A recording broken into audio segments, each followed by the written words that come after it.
Signature productions தயாரிப்பில் JP பிரிட்டா இயக்கத்தில் நடிகர்கள் பாரதி ராஜா, வடிவுக்கரசி, நட்டி, சுரேஷ் மேனன், ரியோராஜ், சாண்டி, யோகி பாபு, ஆதிரை, கனிகா, லவ்லின் சந்திரசேகர், மைம் கோபி, விஜய் சந்திரசேகர், ஆடுகளம் நரேன், சுரேஷ் சக்கரவர்த்தி இவங்க எல்லாரும் நடித்து வெளியான படம் தான் நிறம் மாறும் உலகில்.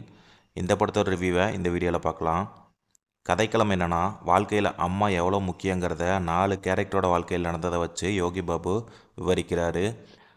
முதலாவதாக நட்டி மும்பையில் தாதாவாக இருக்கார். அவர் அடிக்கடி விபச்சார விடுதிக்கு போகிறாரு. அங்கே பெண்கள் ஒரு வினோதமான செயலை செய்கிறாங்க. அது என்னங்கிறது தான் ஃபஸ்ட்டு கேரக்டரோட கதை. செகண்ட் என்னென்னா, திருத்தணி அருகே உள்ள ஒரு கிராமத்தில் பாரதி ராஜா, வடிவுக்கரசி 2 பேரும் மகன்கள் தர பணத்தில் வாழ்க்கையை நடத்திட்டு வராங்க. பெற்ற தாய் தந்தைக்கு அந்த மகன்கள் திரும்ப என்ன செஞ்சாங்கங்கிறது 2வது கதை. மூணாவது நாகப்பட்டினம் மீனவ கிராமத்தில் சின்ன வயசுலேயே அப்பா இழந்து அம்மாவோட அரவணைப்பில் வளர்ந்து வரும் ரியோராஜுக்கு அம்மா ஆதிரை தான் உலகன்னு வளர்ந்துட்டு வருவார். அவங்க அம்மா மகனை எப்படியாச்சும் நல்லா படிக்க வச்சு கலெக்டர் ஆகணும்னு ஆசைப்படுவாங்க. அது என்ன நடந்தது? அதுக்கப்புறம் 4வதாக சென்னையில் யாருமே இல்லாமல் அனாதையாக இருப்பார் சாண்டி. அவர் சொந்தமாக ஆட்டோ ஓட்டிகிட்டு இருப்பார். அவருக்குன்னு சொந்த பந்தம் யாரும் கிடையாமல் இருக்கும். அதுக்கப்புறம் துளசி அவங்களுக்கு அம்மாவை வருவாங்க. அதுக்கு பின்னாடி என்ன நடந்தது? இப்படிங்கிற 4 பேரோட வாழ்க்கையில் நடந்த சம்பவங்கள் தான் இந்த படத்தோட மீதி கதை.